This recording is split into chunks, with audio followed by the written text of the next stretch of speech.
Everybody, welcome to Montreal Rocks. Today we are honored to have as our guest Blothar the Berserker from the band Gwar.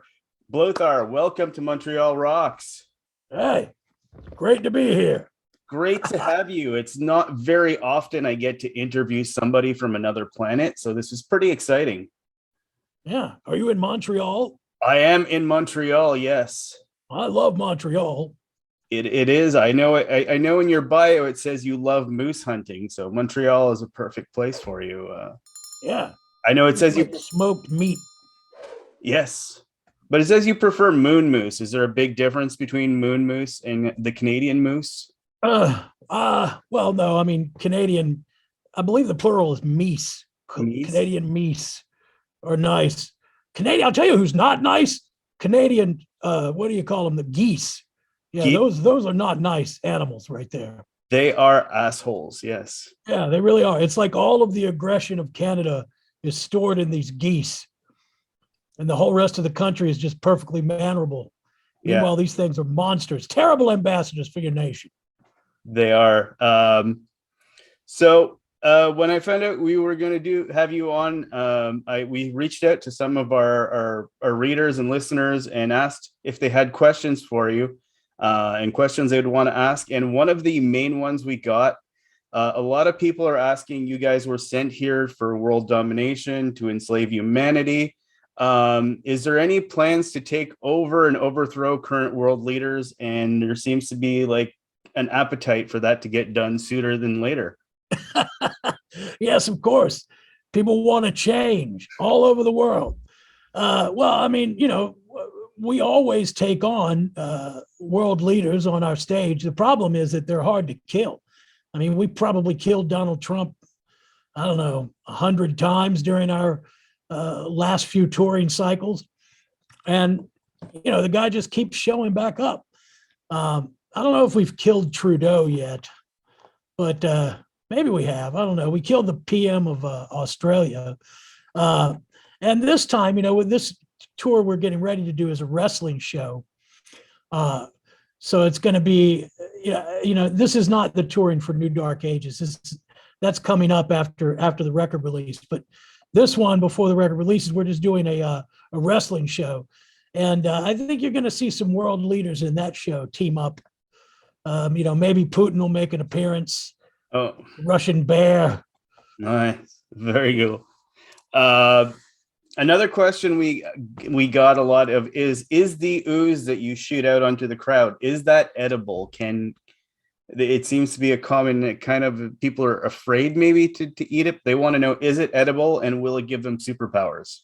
In my experience, everything is edible.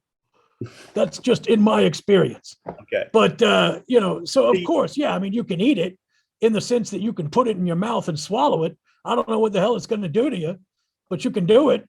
I think that it's going to hurt coming out. I can say that. I mean, is it going to give you superpower? I don't know. Do you consider missing your lower jaw a superpower? Not necessarily, no. Okay. Another user who on Twitter who goes by the name of Tronald Dump asked, after your show in Toronto, he got sprayed, and he says he sprouted a semi-sentient head out of his shoulder after. That makes sense. Sprayed. So he's asking if you have any tips on how to take care of it, or. That thing is nothing but a freeloader, and this is the problem with Canadian socialism. Is exactly that. What are you going to do? You got to cut it off. You got to let it stand on its own. I don't know if it has 2 feet, but whatever. You gotta get rid of that thing. You gotta just let it take care of itself. Cut it off and send it into the world. Awesome. So you guys obviously have gone on intergalactic travels. Do you guys ever worry that maybe in your intergalactic travels you might bring a certain viruses or something back on Earth? Well, I mean, we don't worry about it. We actually seek it out. I mean, we're collectors of disease. Okay. We have a museum of pathogens here in the Antarctic Stronghold, which, by the way, has orange curtains. That's nice, isn't it? But yeah, and it's a bright and sunny day here in Antarctica. Yeah, of course, we're very into disease, anything that will kill humans. Although I got to say that the coronavirus was a real pain in the butt because, we prefer to throttle humans and feel the life drain from their bodies. And this was, kind of no fun. I mean, we just sort of sat there and ate popcorn and watched everybody get sick and die. It's not fun if you're not getting to actually do it, right? So No. there's a lot of pride to take in your work. So, well, I don't know about that. shameful. It's a shameful business. You guys have been on Earth for quite a while now. Are there still some of the Earth's customs that you find strange or that you had trouble adapting to? Well, this business of calling, the name, like you don't call a toilet, they call it a bathroom, or even worse, a restroom. I can't get used to that. Okay. I can't get used to toilets, period. Just to, I'm part cow, so I'm used to just sort of dropping apples everywhere. So that's been difficult. So there are poop problems, and then there's also, humans are very fragile. They break easily. So, some of your mating practices are curious and confusing. But other than that, I don't know what Christmas. What is that? It's upsetting, is what it is. Christmas. I don't have Christmas where I'm from. My mother licked me out of a block of salt. My father was a frost giant, and I am a hideously deformed dwarf. Believe it or not, I am a dwarf and a giant dwarf. So it kind of evens out. Were you able to call your mother on Mother's Day? Were you able to contact her at all? Well, I was able to communicate with her psychically and say, Mom, I really appreciate all of the things that you ever did for me. I really appreciate it. I really love you, Mama. That's what I said to her. Mama, Mommy, Mama, I love you, Mama. I'm sure she appreciated that. Yeah, she did. So on to maybe more actual business. You guys do have a new album, The New Dark Ages, coming out on June 3rd. Tell us a little bit about that. What can fans expect? Well, it's Gwar's 15th album, so you'd think that we'd be over it by now, but we're not. Bands don't break up these days. That's not what happens. So we're still putting out records, and I think that Gwar is not a legacy band. This is a very meaningful record from start to finish, and it's a great heavy metal album. We're very pleased with it, and I think it's connected. It's also something we haven't done before, which is that there's a lot on this record that Gwar hasn't done before, and it's connected to a graphic novel that is coming out on Z2 Comics. And we haven't really done that before, like had an album that was directly connected with the graphic novel. So whereas all Gwar records can be thought of as concept albums, I think this one has more of a concept to it than others, perhaps. So that does tie into one of my questions about the graphic novel. If you guys were to take on the Justice League, how would you fare? It's going to be it would be graphic. Let me put it like that. Speaking of a graphic novel, if we were to take on the Justice League, I don't know. What are those guys doing? They're so boring. The who Justice are you going League. after first? Like, who are you taking out first? Yeah, I don't know, man. I would, you know what I would take out is the comic company. That's what I would take out.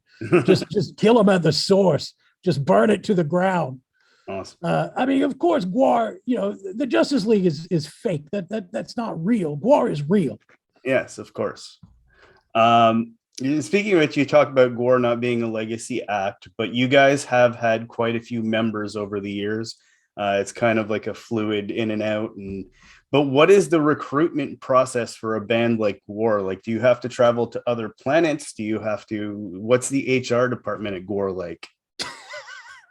Noisy. Well, let me tell you, I have 4 members, as a matter of fact. And speaking of sort of being fluid and fluid coming out, yeah. So the truth of the matter is that yes, we've had a lot of members because there's a lot of scum dogs that are frozen down in Antarctica, and we just sort of thaw them out as we need them and put them into place. That's certainly how I wound up back in the band. Um, but I mean, we managed to keep it fresh, and I don't, I don't remember exactly what your question was because I'm distracted by your head. My, does it look tasty? Are you like getting? Do you see a bald head and you're like, It just looks bald. That's what it looks like. I'm bald too. It's upsetting, isn't it? bald is beautiful, Yeah, I don't know. especially if you got those beautiful big horns. I mean, I wish I had those. Yeah, yeah. I mean, it takes it away. You're just bald and fat, and Yeah, that's a problem. And you look fatter because you're bald, that's probably true. Yeah, and you look balder because you're fat. it's a problem I got to live with, unfortunately. I know. I shouldn't make fun. I don't want to body shame you. Look at Uh, me. no Look at shame. me. I'm in Ah, great shape. beautiful, wonderful. Uh, okay, where do we go from there? So I did read your bio on the website a little bit, and it did say that among your hobbies were meditation. So Yeah. talk me a little bit through your meditation process and what you're thinking of while you're meditating. Well, I see that little Buddha behind you there. Hmm. So, um, I mean,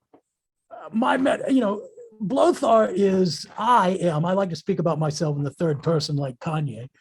Uh, I am a spiritual being. I am, after all, a shamanic warrior.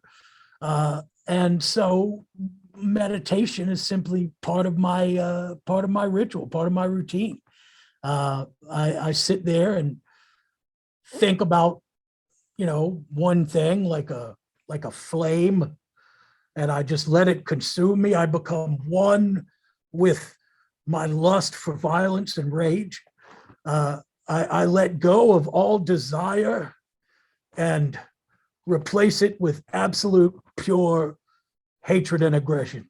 So it's maybe a different kind of I also take a lot of drugs, a lot of psychedelic drugs, as is the berserker tradition.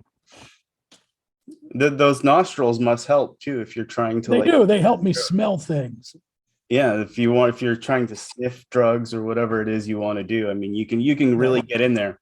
You can fit a lot of cocaine in this nose.